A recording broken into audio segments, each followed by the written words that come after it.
Kok belum subscribe? Subscribe dong, tunggu apa lagi?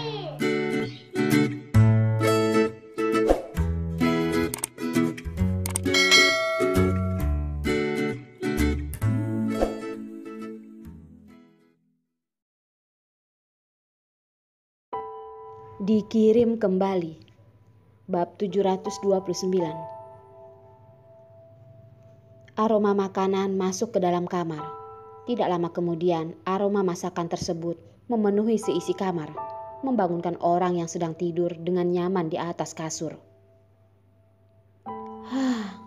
Gadis kecil yang berbaring di atas tempat tidur menghirup aroma makanan melalui hidungnya.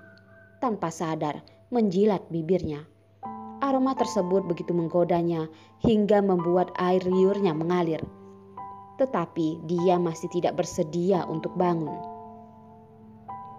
Wangi sarapan yang begitu lezat, tempat tidur yang empuk, selimut yang hangat. Semua tata letak ini begitu sama dengan rumahnya yang berada di New York. Rumahnya yang dipenuhi dengan kehangatan dan kebahagiaan, selain tidak adanya keberadaan Babang Hansel. Ini hanya mimpi. Sudah pasti hanya mimpi. Jika tidak, dia tidak akan mungkin bisa mencium bau pai stroberi kesukaannya. Dia saat ini sedang berada di daerah bencana. Di mana-mana hanya terdapat korban bencana. Di mana-mana hanya ada mayat. Bau yang bisa dicium hanyalah bau darah dan bau busuk dari mayat. Maka dari itu, bau pai stroberinya sudah pasti hanyalah bau yang dibuat oleh imajinasinya. Bau makanan tersebut bertahan sangat lama, membuat perutnya tidak berhenti menjerit. Air liurnya sudah akan mengalir keluar. Di kehidupan nyata, Orila tidak bisa memakannya, maka tidaklah buruk jika di dalam mimpinya dia bisa mencium bau yang begitu harum seperti ini. Maka dari itu, dia akan dengan rakus menghirup aroma makanan tersebut dan meminjam aroma makanan tersebut untuk mengisi perutnya. Meskipun hal ini tidaklah nyata sama sekali, tetapi hatinya sudah merasa sangatlah puas. Semangatnya juga sudah sepenuhnya bangkit kembali. Rila, bangunlah. Bukan hanya aroma pai stroberi. Dia bahkan bisa mendengar suara Lyota yang berada di sisinya dan sedang memanggilnya. Orila merasa aneh. Jika ini adalah sebuah mimpi, mengapa terlihat begitu nyata? Rila, kamu sudah tidur 1 hari 1 malam. Jika kamu masih tidak ingin bangun, maka aku sudah akan pergi melapor. Lyota menggerak-gerakkan tubuh Orila.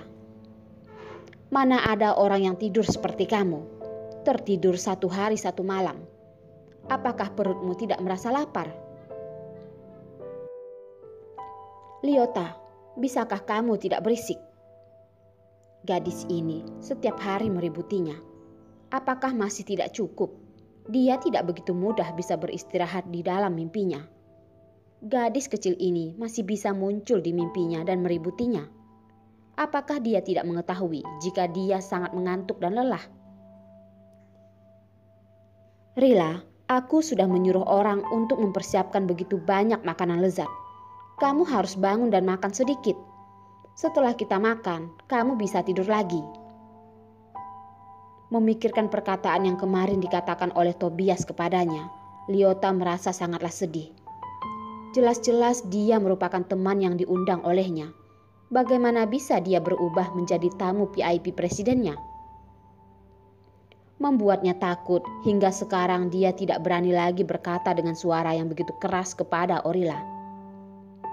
Meskipun dia sebelumnya memang tidak berani berbicara menggunakan suara yang sangat besar kepada Orila, tetapi hubungan di antara keduanya sangatlah berbeda.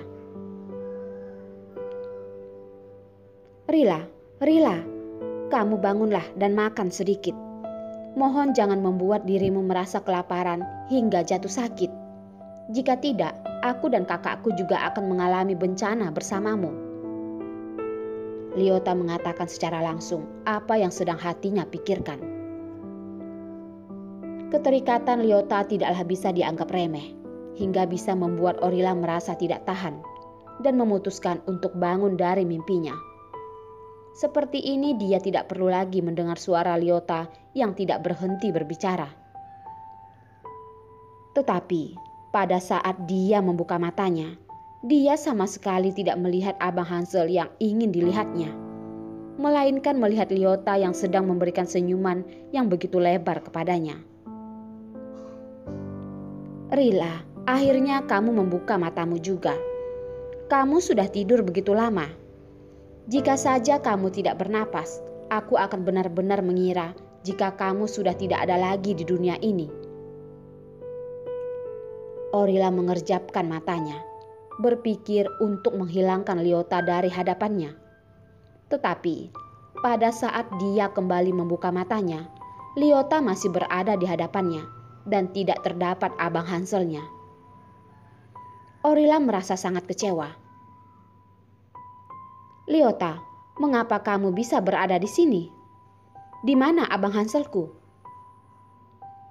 Keberanian Lyota begitu kecil, juga begitu takut mati. Dahulu dia tidak pernah berpartisipasi dalam kegiatan apapun di luar sekolah, dan dia selalu yang pertama mundur dari kegiatan di alam liar. Dia selalu merasa takut hingga Lyota sama sekali tidak berani mengikuti acara di luar sekolah. Gadis kecil ini bagaimana bisa mengumpulkan keberanian dan datang ke daerah bencana? Rila, apakah kamu tidur hingga merasa bingung? Ini adalah rumahku. Jika aku tidak berada di sini, maka aku harus berada di mana? Setelah berbicara, Lyota menjulurkan tangannya dan meraba dahi Orila, dan kembali meraba dahinya, memeriksa dengan teliti. Pada akhirnya memberikan kesimpulan. Rila, kamu tidak demam kan? Tetapi mengapa kamu berkata sesuatu yang aneh? Ranjang, begitu lembut dan besar. Kamar juga begitu hangat. Di dalam kamar selain terdapat aroma makanan, masih terdapat bau bunga segar. Mengingat semua hal ini, dia sudah pasti tidak lagi berada di daerah bencana dan sudah pulang ke rumah keluarga Lin. Bagaimana caranya dia bisa kembali ke kediaman keluarga Lin? Selain Abang Hanselnya, bukan Abang Hanselnya, melainkan Presiden Negara A. Selain dia, siapa lagi yang memiliki keberanian dan kemampuan tanpa berkata apapun membawanya dari daerah bencana kembali ke kediaman keluarga Lin? Dia membantu dengan begitu bagus di daerah bencana. Mengapa pada saat dia tertidur malah dikirimnya pulang? Apakah dia merasa jika dirinya yang berada di daerah bencana bukan hanya tidak membantunya, tetapi malah merepotkannya? Memikirkan Abang Hansel yang begitu tidak suka kepada dirinya, Orila merasa begitu sedih. Air matanya sudah berada di pelupuk kelopak mata. Sedikit lagi air mata itu akan mengalir keluar dari matanya yang jernih. Tetapi dia dengan cepat menggigit bibirnya, tidak membiarkan dirinya sendiri menangis.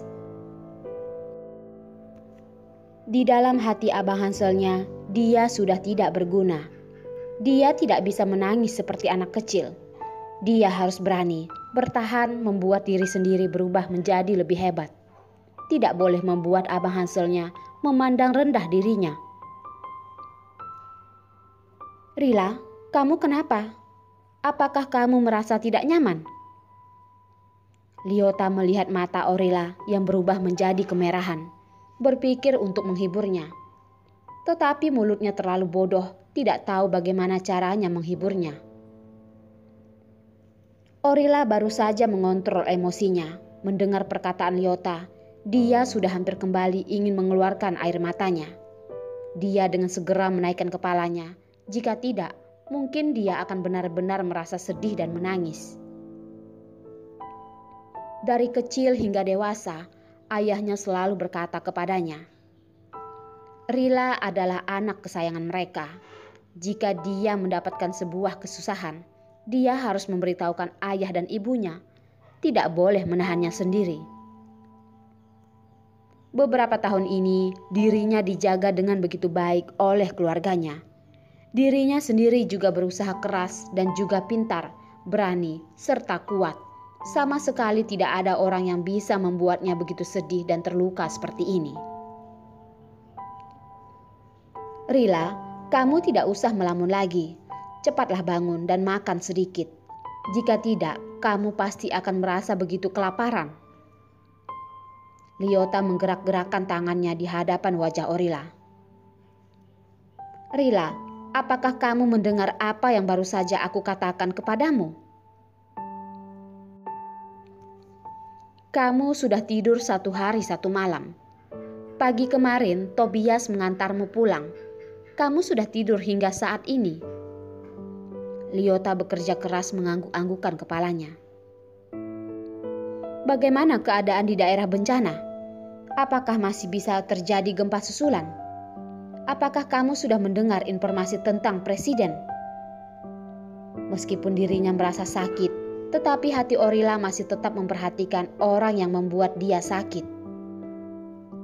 Tidak peduli bagaimanapun dia membuilinya, tidak peduli bagaimana dia membuat dirinya merasa begitu sakit, tetapi dia masih adalah Abang Hanselnya, merupakan orang yang sedari kecil dia rindukan.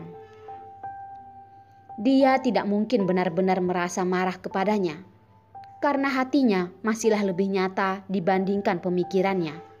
Hatinya bisa mengkhawatirkannya, merindukan dirinya.